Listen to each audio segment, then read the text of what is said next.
Hello guys, നമ്മളിന്ന് ഉണ്ടാക്കാൻ പോകുന്നത് ചിക്കൻ ഫ്രൈ ആണ്. അതിന് വേണ്ടിയിട്ടുള്ള സാധനങ്ങളെന്ന് വെച്ചാൽ മഞ്ഞൾപ്പൊടി, മുളക് പൊടി, ഉപ്പ്, ആവശ്യത്തിന് ചതച്ച മുളക്, പിന്നെ ഇഞ്ചിയും വെളുത്തുള്ളിയും പേസ്റ്റ് പോലെ ആക്കിയത്, പിന്നെ മസാല പൗഡർ,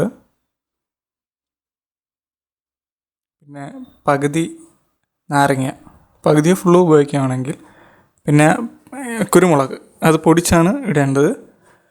പിന്നെ കോക്കനട്ട് ഓയിൽ അല്ലെങ്കിൽ സൺഫ്ലവർ ഓയിൽ ഉപയോഗിക്കാം, അത് ഇഷ്ടമനുസരിച്ച്. പിന്നെ ഇപ്പം ഈ ഇൻഗ്രീഡിയൻസ് എല്ലാം എടുത്ത് നമ്മൾ ചിക്കൻ ഫ്രൈ പീസസിൽ ഇടുക. അതിന് ശേഷം ഒരു പകുതി നാരങ്ങ പിഴിഞ്ഞ് അതിലൊഴിക്കുക, കുരു കളഞ്ഞ് ഒഴിക്കുക. എന്നിട്ട് തന്നെ നന്നായിട്ടൊന്ന് മിക്സ് ചെയ്യുക.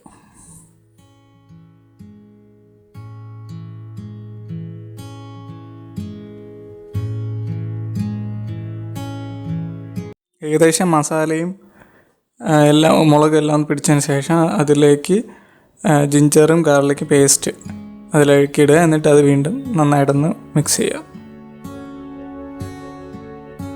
എല്ലാം എടുത്ത് ആയെന്നുള്ള രീതിയിലെല്ലാം നന്നായിട്ടൊന്ന് മിക്സ് ചെയ്തെടുക്കുക. അതിനുശേഷം നമ്മുടെ കറി ലീവ്സ് ഇടുക. ശേഷം നമ്മൾ പാത്രം എടുത്തിട്ട് ഫ്രൈ ചെയ്യാൻ വേണ്ടിയിട്ടുള്ള പാത്രം എടുത്തിട്ട് അതിൻ്റെ അകത്ത് കോക്കനട്ട് ഓയിൽ വെളിച്ചെണ്ണ ഒഴിക്കുക. അതിലേക്ക് നമ്മളിപ്പോൾ നന്നായിട്ട് മിക്സ് ചെയ്ത് വെച്ച ചിക്കൻ ഫ്രൈ പീസസ് അതിലേക്ക് പതുക്കെ ഇടുക. എണ്ണ നല്ല ചൂടായതിന് ശേഷം അതിലേക്ക് പതുക്കെ ഇടുക.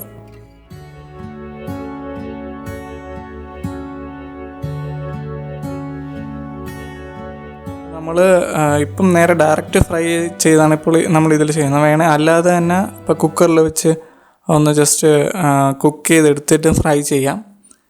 എങ്ങനെ വേണമെങ്കിലും ചെയ്യാം, പക്ഷേ അത് ഓരോരുത്തരുടെ ഇഷ്ടമായിട്ട് എങ്ങനെ വേണം ചെയ്യാം. ഇപ്പോൾ ഇതിൽ ഒരു മണ്ടയിലൊരു പാത്രം എടുത്ത് അടച്ച് വയ്ക്കുക. കുറച്ച് നേരം അടച്ച് വെച്ചതിന് ശേഷം മാറ്റിയിട്ട് പീസെല്ലാം ഒന്ന് മറിച്ചിടുക.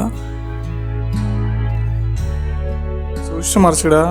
ഇതിൽ വെള്ളത്തിൻ്റെ അംശമെല്ലാം ഉണ്ടെങ്കിൽ ഒന്ന് ജസ്റ്റ് ഇങ്ങനെ പൊട്ടിത്തെറിക്കുന്ന പോലെ എണ്ണ ദേഹത്തോട്ട് വീഴാൻ ചാൻസ് ഉണ്ട്. അതുകൊണ്ട് സൂക്ഷിച്ച് മറിച്ചിടുക. പിന്നെ ബേണറിൻ്റെ തീ അതിനനുസരിച്ച് കൂട്ടുകയും കുറയ്ക്കുകയും ചെയ്യുക. കൂടുതൽ കൂട്ടിക്കഴിഞ്ഞ് കഴിഞ്ഞാൽ പെട്ടെന്ന് കരിഞ്ഞു പോകാൻ ചാൻസ് ഉണ്ട്.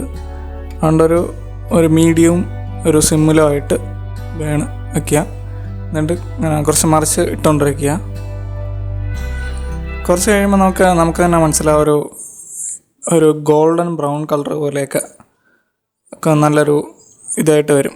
ആ സമയമാകുമ്പോഴത്തേക്കും ഏകദേശം ഫ്രൈ റെഡി ആയിട്ടുണ്ട്. അപ്പോൾ നമുക്ക് എടുക്കാൻ സമയം എന്ന് മനസ്സിലാവും. അതിന് ശേഷം ഒരു പാത്രത്തിലോട്ട് എണ്ണ കുറേ കഴിയുന്നതും മാക്സിമം ഊറ്റിക്കളഞ്ഞിട്ട് ഒരു പാത്രത്തിലോട്ട് മാറ്റുക.